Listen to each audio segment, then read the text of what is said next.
Good morning, good afternoon, folks. Welcome to Karate Without Belts. I'm John, joined by.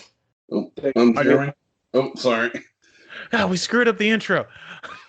There's no Okay. retakes. We can't do that. So, I'm obviously the John. I'm joined by, again, first return guest, or I guess first return contributor, David Ward. We had you on during the summer, so welcome back, sir. Thank you. Glad to be back. And as I want to say, as always, or most of the always, Jeremy. Yeah, I guess I've become kind of a regular staple, so it's all good. It's all good. Yeah, we have them stapled into the ground, so it's all good. Yeah. I was just glad I didn't staple my finger the other day, so that's all I know. So it's all good. Gentlemen, how are we doing? So far, pretty good. Thank you. I hope everybody else is. Yeah, not too bad. Been a crazy week, so but it's all good. Yeah, there's obviously still no big kerfuffles going on of any sort of social or political ire, which we don't need to talk about that here. What have you guys been working on this week in terms of martial arts and otherwise? David, we'll pass the ball to you first. Work-wise, work is work for me. I work at the hospital, so work is work for me. But I've been working on Naihanchi Show as far as some of the intricacies and little bit of advanced versions. I'm hesitant to say because with Rute, because I'm working with Sensei Kevin Pleasant, and so I'm working with him on Naihanchi and trying to get that down. And of course, if you train with the right mindset, the only thing you learn is how much you do not know. And so I'm learning how much more there is to learn and how much I do not know. And so I'm playing with that. And that's what I've been doing recently. Cool. Jeremy, what have you been up to these days? It was interesting. This week was kind of a interesting journey. I started off with Manji Sai and Sai, and I don't know what happened, but for some reason that took me to Joe, and I was working on Joe quite a bit this week, and it's like that's an oddity for me. I go in spurts with that for some reason. I'll work like 2 or 3 weeks with Joe, and then I'll put it to the side, and I'll work 2 or 3 weeks with it, and then I'll put it to the side. So I don't know. It's like it was just kind of an odd deal. So.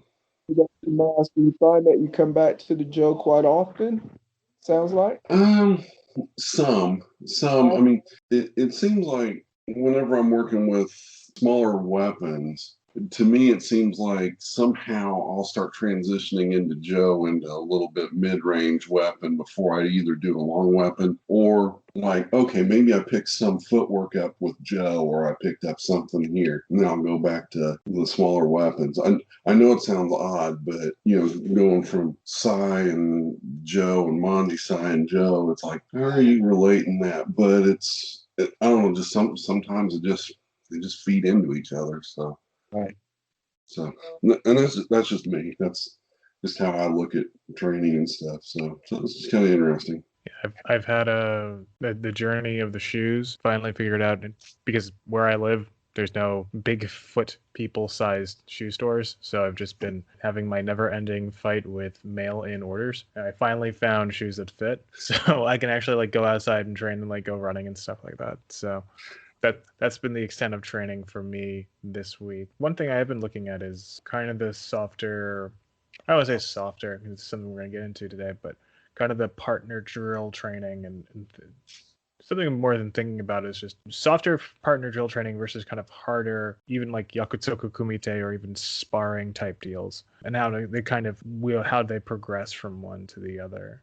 I guess kind of as kind of a prefigured conversations. What do you guys think about that from your experiences? As far as the softer going into the hard? Yeah, or maybe kind of like how they relate to each other. Do you have to start with one or go to the other, or they have to be completely separate tactics? Or I think they do merge at a point. Everyone starts in the martial arts differently, either hard or soft style, but I do, of course, there's good in both, but I think they eventually come together. They're still intertwined. I have discovered through my experience, I started off in Tai Chi. I studied 3 years of Tai Chi first. Then I started in Shito-Ryu, traditional Okinawan karate with Shito-Ryu. And I found that for me personally, my Tai Chi helped my Shito-Ryu be a little bit softer because they say soft and hard arts, but eventually the hard comes to the soft. That I've discovered. And so starting off hard, then discovering the soft, and then if you study soft, a lot of times it stays soft, but you learn that there's some benefits in the hard as well. And so eventually everything gets hard, in my opinion, but it just intertwines. It's just that yin yang circle that goes around and around. I've spoken to some upper ranks that kind of wish that they would have started in Tai Chi first. They wish they would have started in some soft styles to learn the intricacies of being soft earlier rather than learning it later. But I think it's just intertwined, and you eventually discover the benefits of both sides. And it's just a matter of which one you start in first. They come around, they come together eventually. It's just a matter of which one you start in first. Right on. Jeremy, what do you, going into that topic, what do you think about that in terms of, where soft and hard kind of merge and where they need to be completely separated? Or Well, I mean, I guess I started more hard style for what, eight years. It was pretty much 8, 9, yeah, about 8 or 9 years, and then I moved into qigong, which was definitely more meditative, but definitely a soft style. And then I came back over to Ryuki Kempo, Rute, the art. One thing I found, I think you need both. I really do, because I think if you're completely all hard style, I don't think, and this is my opinion, and it's worth like maybe half a cent. But kind of what I found is that it seems to me that if you just stick with hard style, sometimes your control is misleading. And I think with your soft style, that brings you into how to push those techniques of hard style, and you can gradually push it on a little bit more. Also, I think, like going back to one of our previous podcasts, like the concealment one, I think it really helped really pick up on that concept of being able to conceal things very, very quickly using soft style in on the hard style. And I'll give an example if you want me to. I mean, like when we do like the hand grappling or tweet, that way people know what I'm talking about. I don't know. David, did you ever learn a different word for that? Kind of just that kind of hand grappling? Tweety, because I've been blessed to train with a little bit with Taika, Oyata Sensei, and Rute Group. So, yes, I understand it. Yeah, some people have kind of different words for it. So, right. I don't remember where I picked it up. I don't remember if it was Oyata Sensei or if it was Sensei Minor or even Robbie or somebody along the way. But after a while, I started working on, instead of like, grabbing something, it's like just trying to hook the arm, trying to hook the hand or whatever. And I mean, you get into a lot of your soft styles, where you're coming in like this, well, you go reverse, you've got a natural hook. So I think that kind of helps, because when you grab tight and you have a hard style, you're constantly fighting like this. When you add that soft style to it, to my experience has been, it kind of almost catches somebody by surprise. Is like, instead of, hey, I'm fighting back, as opposed to, what are you doing? Okay, oh, bam, and then they're on the floor, and that's a good thing, or at least the way I think of it. But go right ahead, sir. But I was following along with you too. Yes, it goes along with what I said earlier. They do kind of merge, and you do have to have that soft style. They do come to emergence. It's a matter of learning that earlier or long or later in your training. You need the soft style. You can compensate and overcome a lot of things by doing it hard and fast. But when you do things slow, you'll find all the intricacies as far as balance is concerned. Every once in a while, I will study. Like I said, I'm in Shito-ryu. We do some kata.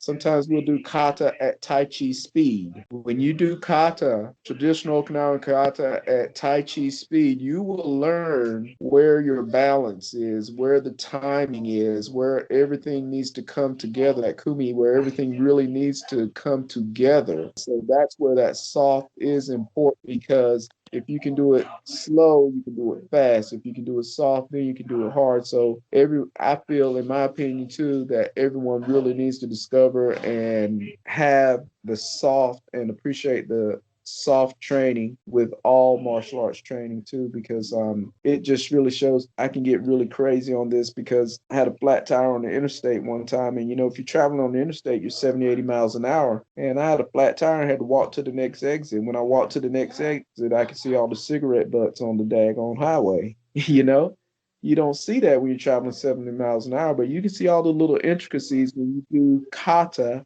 at a very slow speed. You can discover your balance, you can discover the timing, you can discover the shift in the weight at that time. So I really think there's a big benefit in discovering and understanding the soft side in training as well. That's my take on it. Oh, I'd like to tag on to that also. I think the other key is not to get compartmentalized. Where if you do study, Tai Chi, Qigong, something that's soft, when you bring it into, Rute, Shido Ru, one of the more harder styles. I'm hesitant to say Goju Ru, but maybe there too. You're gonna get a lot of people mad at you for reasons they will not be able to accurately explain. Yeah. Well, possibly not. Yeah. Half of those arguments end up becoming, he never trained with Miyagi. So, not that we don't love our Goju people. Not that we don't love our Goju apologies ahead of time. It was an enthusiastic, ignorant statement, so please forgive me. So it's just kind of, but I think if you don't take that and put it in and see where it fits in, because if you compartmentalize it, well, this is this, and then this is this. Well, you got your own mind. How are you going to put it together?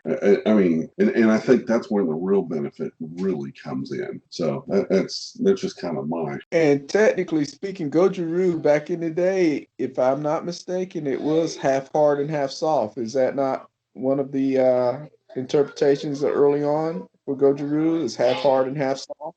Yeah, Goju is supposedly the goal is supposed to be hard and the Ju is supposed to be soft.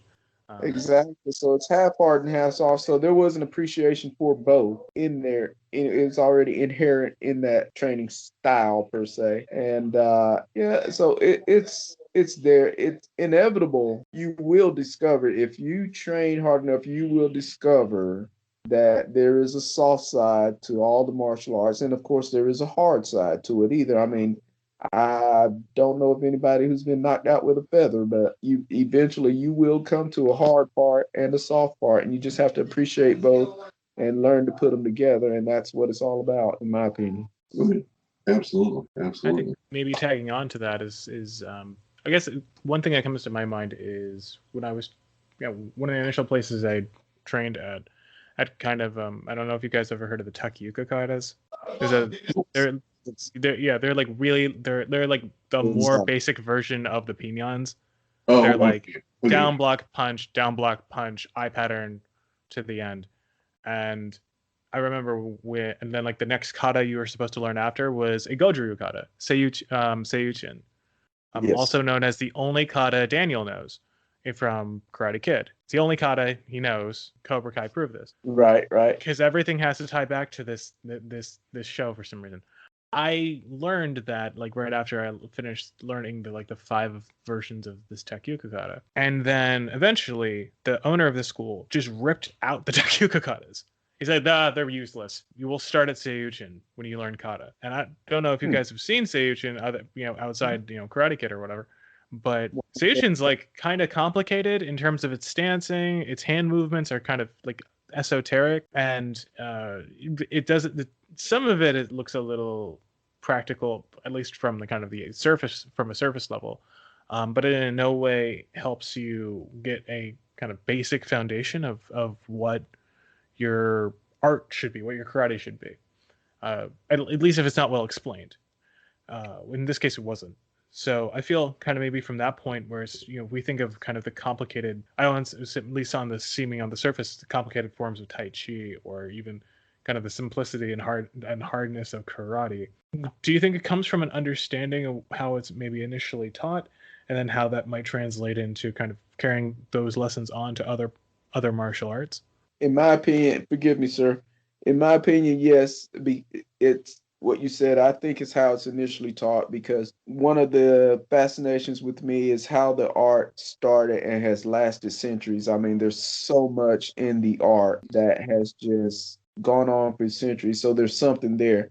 As far as getting back short term, I think it's how it's taught to and presented, because Sei Chin, one of the translations that I've learned is calm within the storm. So when you look at that kata, doing that, practicing that kata the way that I've learned, some of the parts are very fast, and then some of the parts are very slow. Coming down to me is slow, and so you've got the soft and the hard. Automatically, it's already intrinsic in that kata as well. So in my opinion, I think that's a good example of hard and soft right there. And as you were saying, I think it's how it's presented when it's taught, different aspect. You can look at it, it's just a matter of the student, what they take out of it, what they get from it, and how it's interpreted as well. But yeah, so that, as I said, I just love that kata and the calm within the storm. So if you look at a hurricane, that's what I think of. I'm here in North Carolina, and we call Hurricane Alley coming up Cape Fear River. So we get a lot of hurricanes. So that kata right there, calm within the storm, the eye of the storm is usually calm. The outside is fast and furious. And when you do that kata, that pattern, if you look at it going down the outside of the kata, it's pow, pow, pow. It's kind of fast and furious. But coming down, you got the slow, hard breathing. And so that's the calm within the storm. That's the hard and the soft. So, in my opinion, it's just how it's presented. But if it's presented one way, it's not, the martial arts is not to be, in my opinion, not to be a box. It's like champagne. You have to let it out of the bottle to get the whole full flavor of it. This is a block. It's only a block. It's nothing but a block. There's very few absolutes that I've discovered in the martial arts. So if it's presented one way, that's probably not the only way. So if it's presented as, hey, it's not necessarily we're going to take out all the not spurging to your instructor or anything, taking out all the taikyokus. There's some value in there because the martial arts and the forefathers created it. The martial arts have lasted all these centuries, so there's some benefits in there. It's just a matter of how it's presented and your creativity, your training, your insight.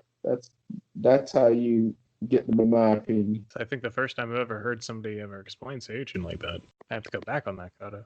No, that's cool. Well, if that's all I got to offer, that's it for me, then. End of podcast. No, I think that's a really good insight, because do you think that, like, how you initially learned Tai Chi, was it purely for health purposes, or what was there a martial arts purpose added in there? Because a lot of people, you'll see them just, it's, kind of old people in the park. I visited Hong Kong about 5 years ago, and a million people were doing Tai Chi in the park, and I was just doing karate, so everyone was kung fu fighting. How did you initially come to Tai Chi? Was that more presented as a martial art, or just as something for health benefits, a mix of both? Well, my story, not to get too terribly long, I'm not going to take up all the time up here. I grew up in the Bruce Lee era, watching Bruce Lee on TV and the commercials on TV. I was too young to go to the movies, and my father was a minister. Oh, you don't need to be watching that stuff.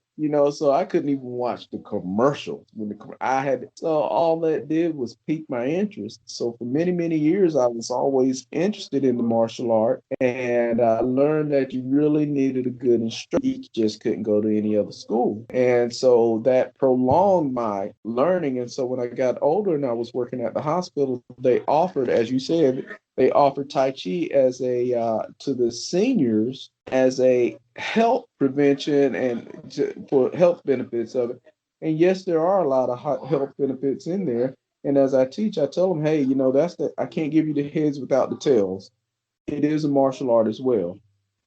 And so I knew a little bit about it. And I used to think martial arts in my very first class with my instructor, God bless her, Marty Gregory, in her infinite wisdom and patience. She said, "Oh, David, you move so good. Have you ever studied?" I said, "No, ma'am, I've never studied before. I'm just excited. I've always wanted to try the martial arts.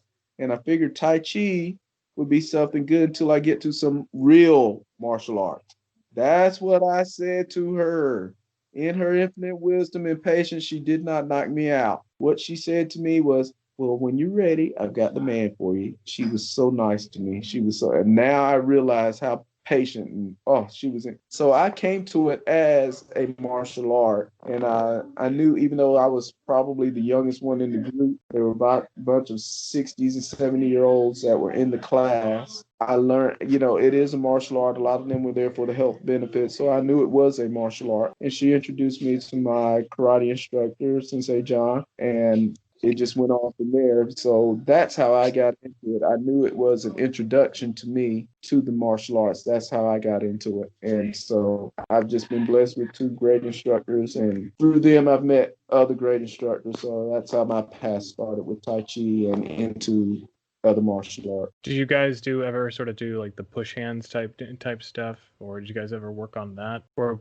was that something that came more as you were getting into karate? We do push hands. We do a little qigong as well. It's interesting to me that I have read quite a few times that Tai Chi is to help you better understand push hands. And I'm still trying to figure that out because, I would always think that push hands was just as a drill, but I have read a few places that Tai Chi helps to build up your push hands. And I'm thinking push hands, I thought would be a drill versus the form. Yes, we do push hands. We do other drills as well. I'm teaching, I've got a mix of age groups. So a lot of the older students are not really interested in the martial arts applications of the movement. I will show them some of the applications just so that they can get the movement down, not necessarily for protection and application, although I do show them that because I want seniors to feel empowered and have that, hey, I can protect myself, because they are an easy group to be picked on, and they pick on the weak. And so elders and seniors are one of the weaker groups of society, and I want them to feel empowered and know that, hey, you can use this. And it doesn't take much because it's all about technique. It's not about strength and size. It's all about good technique. And so as I said earlier, I can't give them the heads without the tails. It is martial arts, benefits the health wise as well. So we do push hands every once in a while, but they are more focused on the form. But a lot of times I show them a different application so that they know the movement, how to move the body, not necessarily teaching them the protection part, but they get it in small doses of the protection part. So we do push hands as a drill every once in a while, but they are more interested in doing the form. So I guess you have to say I cater to the students. I tell them all the time, this is your class. So I cater to the students. If they prefer to just learn the form, I'll give them that. And every once in a while, I'll interject some other stuff to them to let them know that there is more, that they are more focused on learning and refining the form.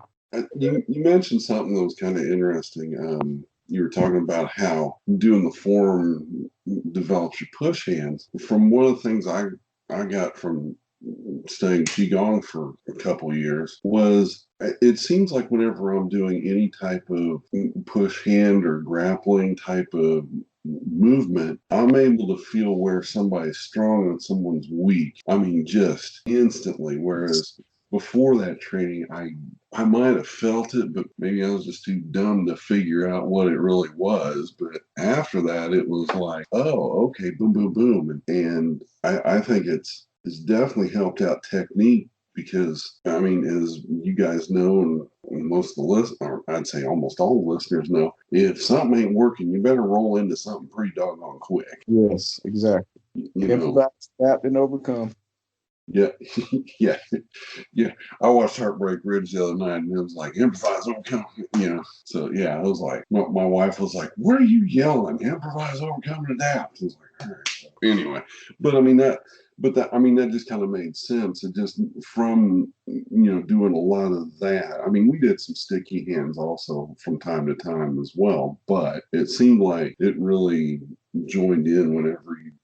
Especially when you're trying, okay, this technique isn't working, you better move to something else pretty doggone quick. So, but that's like I said, that's something I picked up on, something you were talking about. So how do you guys feel that those kind of those softer ideas factor into maybe harder like karate training in terms of possibly when you have people who've only done ever hard style stuff, or how karate is presented as this hard style. We get the idea of everybody in horse stance, punching, blocking, all that good stuff. Or they get in a line together and they start doing a Yakusoku kumite type deal, and it's 1, 2, 3 done, 1, 2, 3 done. How do you feel push hands or the kind of the softer, more intricate, detailed work that comes out of these soft styles can be better applied and help balance out something that would be seen as far too stiff or far too rigid? Jerry, I'm gonna guess your mouth.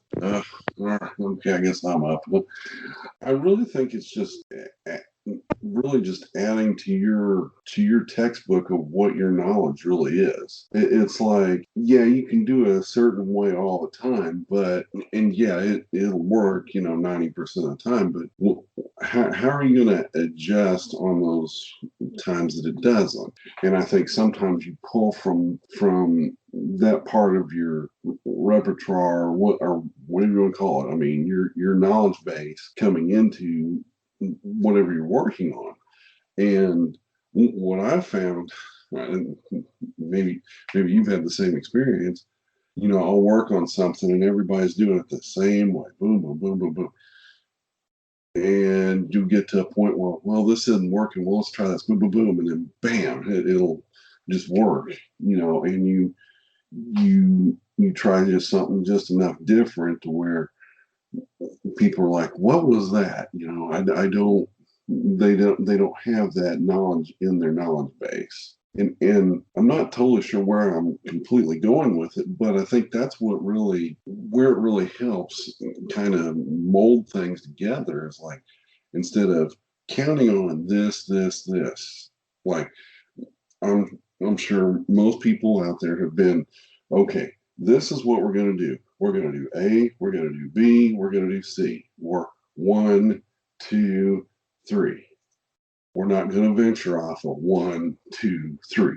Well, what if there's a 1.3 in between the 1 and the 2? And maybe there's just an extra little step. Maybe it's just giving in just enough to move forward. I mean, one of the guys I trained with, as well as with Robbie, but a guy by the name of, some people are probably familiar with him, Jeff Reynolds, would come over and teach from time to time as well.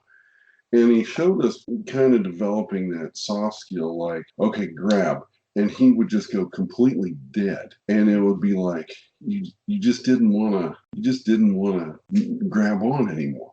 And that makes me think of a time, what was it, one of the birthday seminars with Sensei Oyata, in which somebody came up and gave him a real hard shake of the hand, during the party and stuff. And his hand just went limp and the guy just kind of let go. And I mean, you can say that that's soft style as well, which I do believe that's kind of intertwined. But I mean, he ended up not getting his hand crushed. I mean, he could have knocked the guy out right there in the middle of the party. It's like, hey, seminar back on, okay, but no, I think it just enhances a lot of things. Sorry, I went way into that a little bit too much. No, not a bit. If you don't mind, I'd like to tag on that and then go back to the originals. But I study the young short form Ching Man Ching, and I've been blessed. My instructor, Marty, trained with Mr. Ben Lowe, who was a senior instructor of Mr. Robert Smith, who was the first Westerner of Ching Man Ching, who created the short form style. So I've been very, very I'm one of those guys. So I'm following the Sensei was like that. So I'm very blessed to be that close, and I'm by far not claiming to be any kind of transmitted all that secret stuff. No, but one of the things I went to a seminar with Mr. Bill Phillips, who also trained with him. And he did something very similar to what you were saying, Mr. Jeremy. At the very end of the seminar, he asked everybody to come up and shake his hand. So we shook his hand, and he said, move whichever way you wanted to. And it was just, if you can imagine holding on to a cloud, that's what it was like. He just, everywhere you moved, he was not there. I mean, you moved right, he just conformed, and it was so soft that you couldn't feel anything. And it was very similar to the story that you were saying. He just was not there. And human nature is if you give something to resist, they're going to do that. So how do you defend against something you can't feel and you don't have anything to guard against?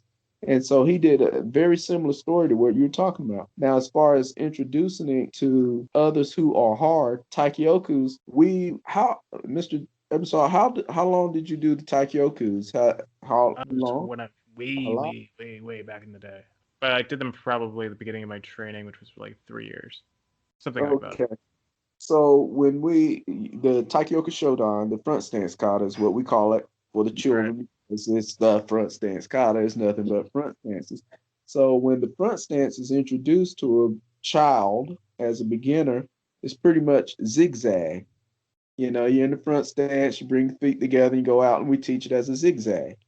But now getting to the softest part, as far as introducing the soft to the hard, then you would teach instead of zigzag, bringing that foot, you teach it like a parabola where they come up and the feet really don't touch, but then they curve out to the next stance. And so then that's how you see things come softer and softer. So instead of going zigzag, bring that foot up, it doesn't really touch, but then you just curve into the next stance, to the next front stance. So that's one way of introducing it. And then another way of introducing the soft side to a hard practitioner would be to do the form at Tai Chi speed, is what I mentioned earlier. And you can really feel weight transition, body control. I used to play pool professionally, believe it or not. I made it my living.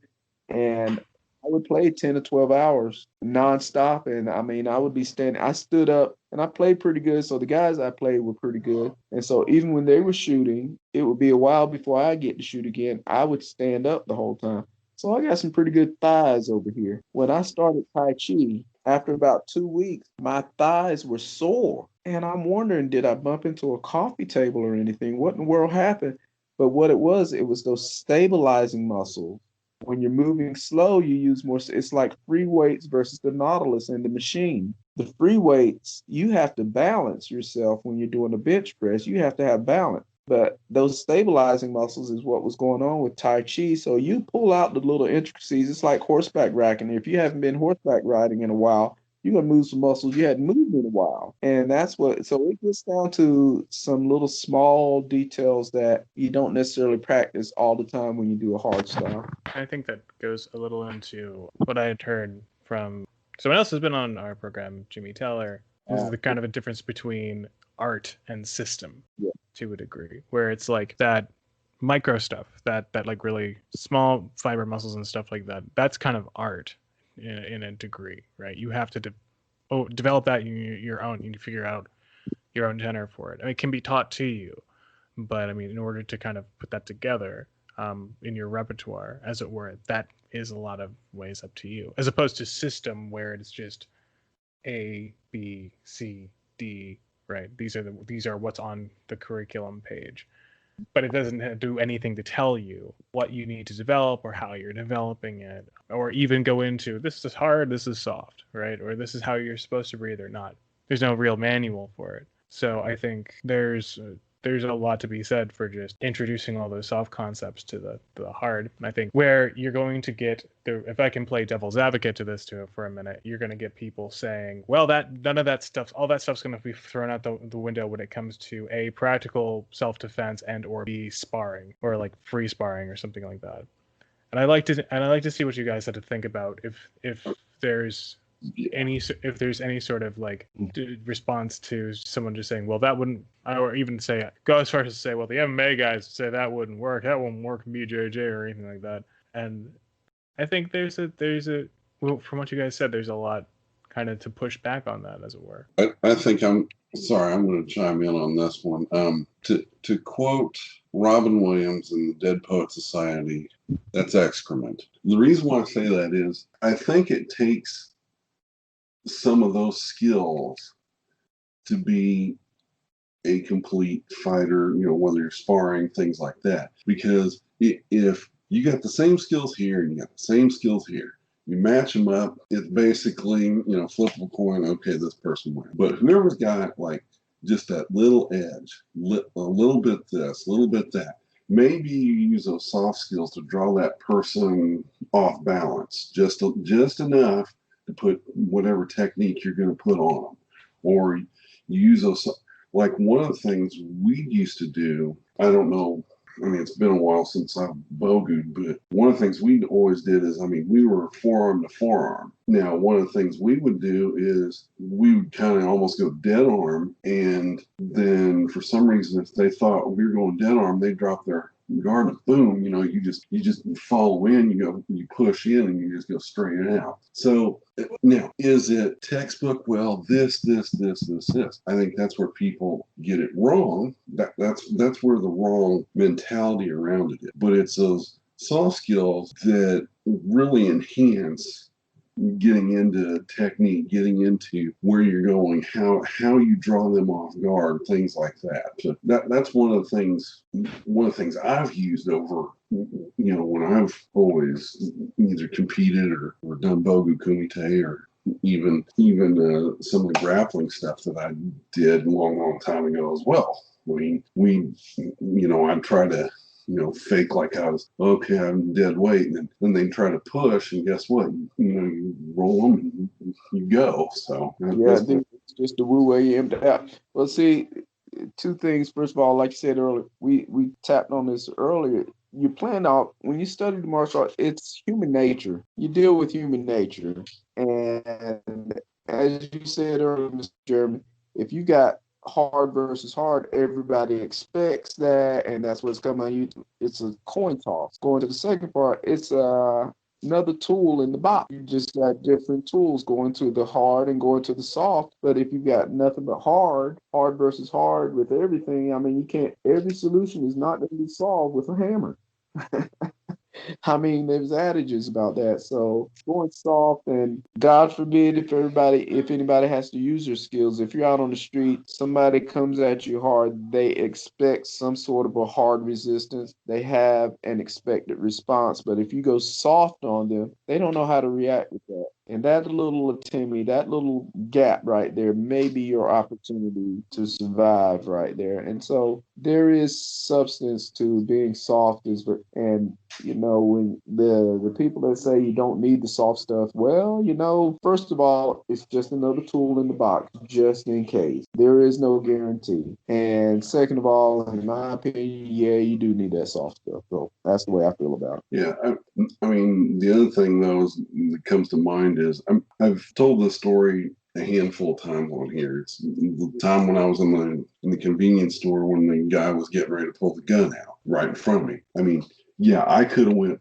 hardcore, nailed him, this, that, and the other thing, if that's all I knew. But I mean, like I said, one of the tools or one of the things I got from Oyata Sensei just from our conversations, it was give yourself enough time to be able to do what you're going to do. And so somehow I got the guy's attention. I was like, buddy, I wouldn't do that. Automatically snapped him out of it. Now, you can look at it a lot of different ways, but I think that's that soft skill set coming out. I mean, mentally, not from an art, but from a mental preparedness standpoint. I think that's what really came out that day. Yeah, I was just talking to someone about that in my class this morning, and I guess you want to call it deep, getting into the mental part. And the way I feel about the art is, yes, it's life protection, and so you use anything necessary to survive, yes. But the thing about it is, we are trying to, in essence, change the bad guy's mind is what we're trying to do. When they attack us, yes, all of our blocks are strikes and our strikes are blocked. So in other words, when they strike, you block in such a way that they don't want to or they're not able to strike again. But if you block them in such a way that, ooh, ouch, that hurt, his block hurt me, that changes my mind. Do I really want to throw another punch? So in essence, we're really trying to change the other guy's mind. So like you said, Mr. Jeremy, you're saying, hey, look, you really don't want to do this. So in essence, you were using martial arts right there, in my opinion, because you're trying to change his mind. And that's what we want. The warrior wants peace. Yeah, I mean, you have to fight for peace, but you want peace. That's what the warrior wants. You want to stop that spirit. You want peace. That's what it's all about. And so you want to change their mind.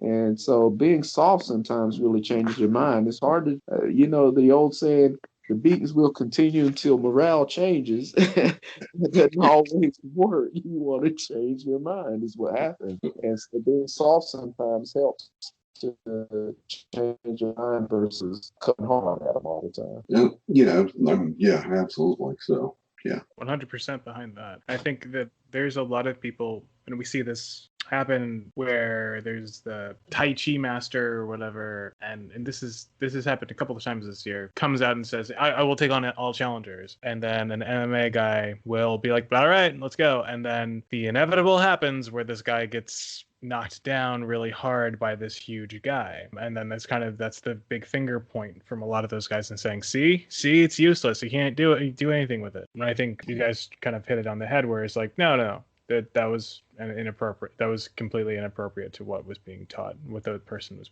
practicing for. And you guys said it well, it's to prevent that type of thing from happening. What goes into that person has no hard style, that person has no understanding of what happens in a fight. That's right. Then of course that's going to happen. That's right. And see, now there's two sides on the coin over there. I introduced the soft to the hard by doing kata at Tai Chi speed, but at the same time, the flip of that coin, if you show someone who's not really familiar with Tai Chi, if you do Tai Chi at a fast speed, which is the way it's supposed to be done, I mean, God forbid, I'm not going to get caught up in a life and death situation and do Tai Chi at Tai Chi speed. That's not going to happen. But if you do the form in a fast speed, you can really, others who are not familiar with Tai Chi, they can see the martial applications when you do Tai Chi form, the Yan short form. If you do it in a fast speed, oh, I can see that. And so, so a Tai Chi master versus an MMA guy, he's one, like Mr. Jeremy said, you learn one side and you didn't learn the other. So if you learn nothing but the soft side, you've got to realize there's a hard side to it, and you have to be able to apply that. And so you've got to have more tools in the box there. And there just has to be an understanding that there is a hard and a soft. That's the root of, in my opinion, of this conversation. There has to be an understanding of the hard and the soft, and they have to come together. It's just inevitable. That's what I've learned.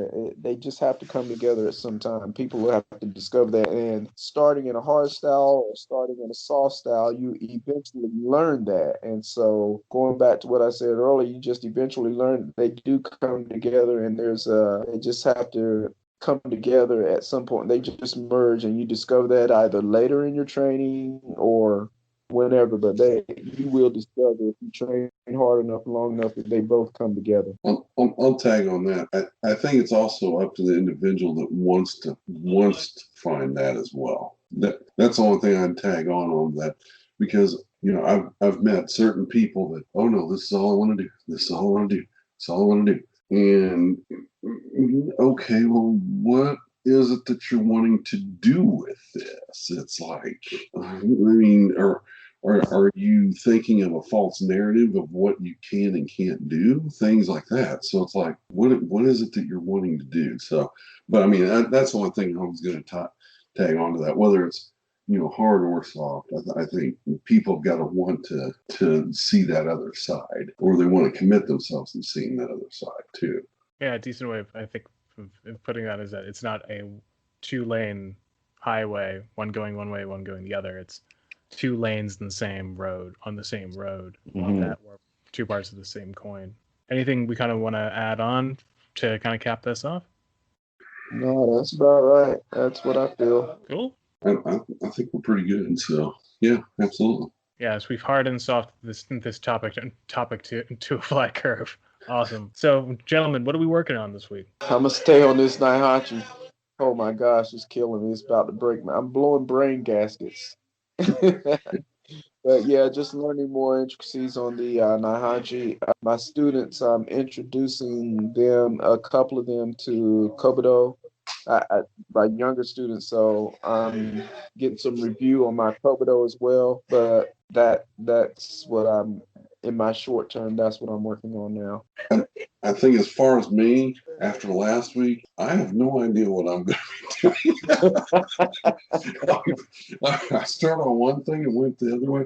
Now, the one thing I do think I want to go over, and it was interesting you brought it up, I think it was last week or the week before, how you did me say she like 100 times, and I'm like, I need to go back and revisit that kata for some reason. I just want to go back and revisit that one. So, and that's the plan. So with that being the plan, I'll probably be working on Noon Tebo sometime this week. So anyway, so that's just do Nisei Shi with Nuntibo.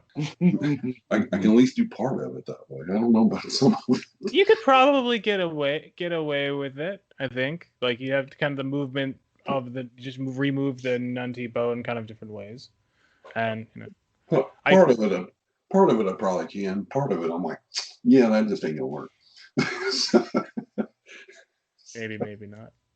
Well, I think all I'm going to be doing this week is figuring out how to get a Joe box built here and seeing if I can finally get a punching bag down here, but we'll see. And say you can. Okay, yeah, I mean maybe, but maybe.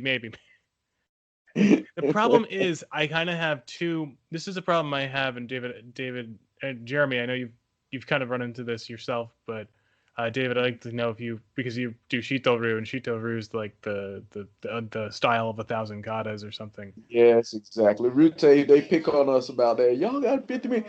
But Rute, they have an advanced version, a middle and intermediate version of each and every kata. So they basically have a million kata as well. But anyway, yes, sir. Jeremy and I were trying to keep that family secret off the air, but just... I'm sorry. It's all right. Yeah, that's another problem altogether. What is it? The problem is I have two unreconciled versions of Seiyuchin in my head. So it's kind of like, what was the version that I learned? Was it the version I learned when I was 14 or the version I learned when I was 21? So yeah, probably, yeah, maybe go back on it. Back on that. Mr. Hokama's got a pretty good video on that, and all on the Bujin TV, so take some advantage of that. I had a grand opportunity. They say a day with the master is better than 1,000 years of training. Well, I had a day with Mr. Perry, Hanshi Perry, Doug Perry Sensei, and I discovered that there's like 4 different versions of Seiyuchin. I never knew that, and so that just blows my mind out the water right there. So I little bit of understanding of what you're saying. So, but it was awesome. He showed me how I was just blown. I was just blown away. I thought, Shito-ryu, there's a little minor difference in different styles. No, he was showing me 4 different ways of do Seiyuchin, and I just didn't even know they existed. So. And he probably knew exactly where the differences were and exactly what the intricacies were. Yes. Mm-hmm. Yeah. So that was an incredible day. We'd love to have him on here at some point. We have to kind of to pay our dues to the podcast mafia first. So, all right, gentlemen, any closing words? Man, I'm good this week, so. I'm good. I just appreciate your time and appreciate you having me and sharing what little bit, as I said earlier, what I don't know, and just continue to train. And it was an honor to meet you, Mr. Jeremy, and Jigong and Shito-ryu.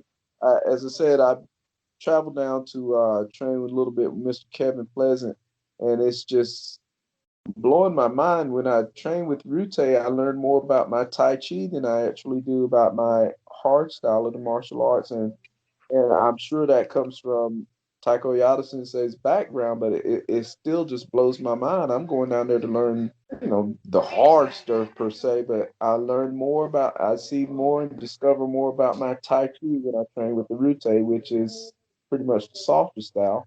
It gets hard, of course. I mean, we lay hands, as I tell my students. We go through some pain and we lay hands, but it's just phenomenal to me that I learn more about my Tai Chi when I train in Rute.